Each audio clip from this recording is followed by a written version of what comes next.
Hello to everyone. देखिए, अपन ने linear equation of two variable के कंसेप्ट को पढ़ा था।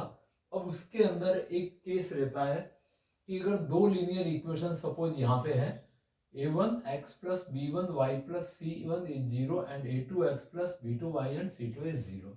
That means a1 b1 c1 and a2 b2 c2 are coefficient of x y and constant term. तो इनके ratio से अपन ने इसके अंदर इसके सॉल्यूशन के बारे में कुछ इसके कैरेक्टर, इसके नेचर को जाना था।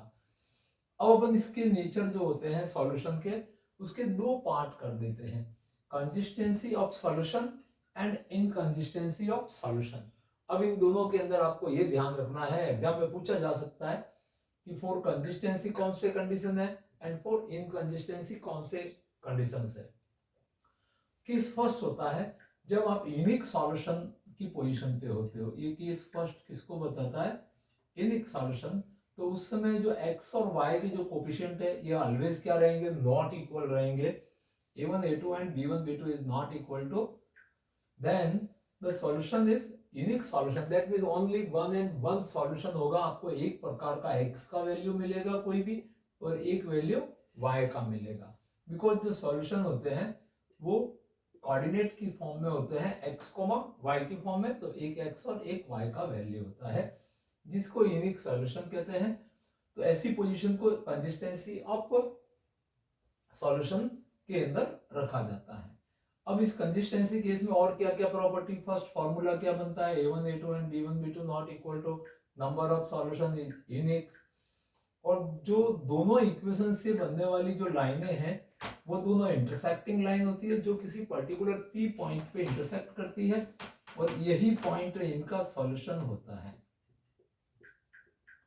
That means where the solution lies, that means intersect point of the line L1 and L2। Unique solution ये यहाँ पे अपन ने समझ लिया है। And only one common point P। और दोनों लाइनों के बीच में कितने कॉमन पॉइंट होते हैं? एक ही कॉमन पॉइंट होता है। कभी दोनों लाइनों के बीच की डिस्टेंस पूछ ले तो दोनों लाइनों के बीच का जो डिस्टेंस है इस समय कितना रहेगा? जीरो। बिकॉज दोनों एक ही पॉइंट पे मिल गई है, इंटरसेक्ट कर गई है, तो उनके बीच का डिस्टेंस जीरो हो जाएगा। अब दूसरा केस कंसिस्टेंसी में आता है फॉर इनफाइनाइट सॉल्यूशन। जो इनफाइनाइट सॉल्यूशन वाला केस है वो भी क्या होता है?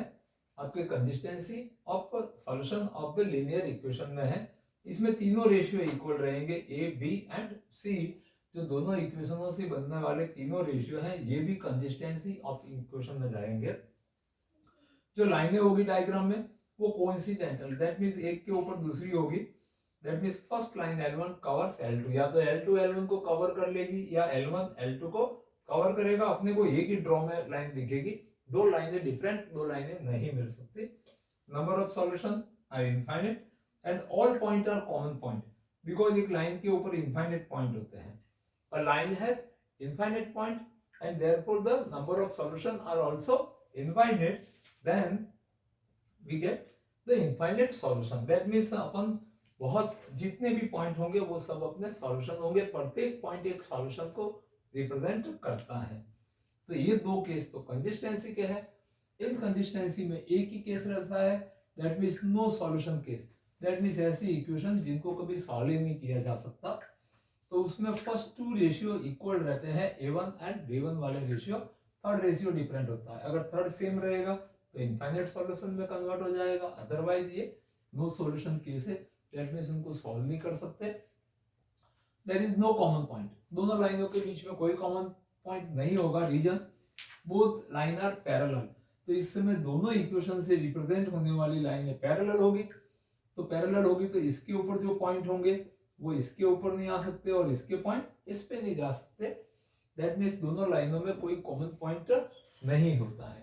तो यहाँ पे इस वीडियो में अपन ने यही जाना है कि कंसिस्टेंसी केसेस कौन से हैं और इनकंसिस्टेंसी केसेस कौन सा है।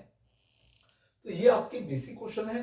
अभी आप चाहे सीबीएसई या कोई स्टेट बोर्ड दे रहे हैं या राजस्थान बोर्ड से हैं, तो number of short answer, objective जो है multiple choice question, short answer, very short answer, ऐसे क्वेश्चन का जो नंबर्स है वो पेपर में बढ़ा दिया गया है।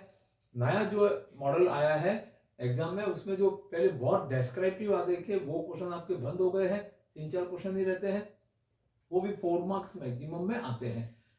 तो आपको शॉर्ट आंसर इन कंसेप्ट के ऊपर पूछे जाएंगे, तो इसलिए आप कहीं पे भी शॉर्ट आंसर के अंदर मिस्टेक न कर सको, इसलिए आपको पूरी अच्छे तरीके से कंसिस्टेंसी और इनकंसिस्टेंसी का इस अलग वीडियो में इसका थ्योरी आपको समझाया गया है। और इससे रिलेटेड क्वेश्चन जानने के लिए बने रहे हमारे चैनल के ऊपर।